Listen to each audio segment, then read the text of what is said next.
一台国造的空军永鹰高级教练机，伫2月15失事，摔落去伫台东都兰外海。这型的教练机停飞半个月来进行检查。空军司令部今仔证实讲，飞行训练已经恢复了。失事的教练机空军阁继续在找。7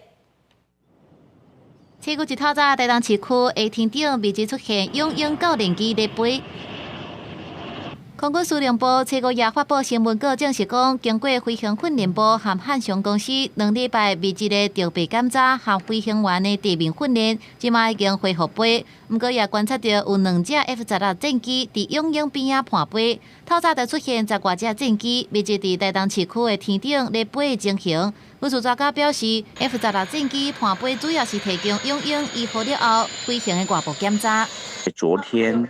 还有前天已经地面滑行，地面滑行完毕之后，那今天就起飞微飞，就不到空域去，在航线上，第一架起飞可能有 F-16在旁边做这个随伴飞行，是看飞机上有没有什么问题。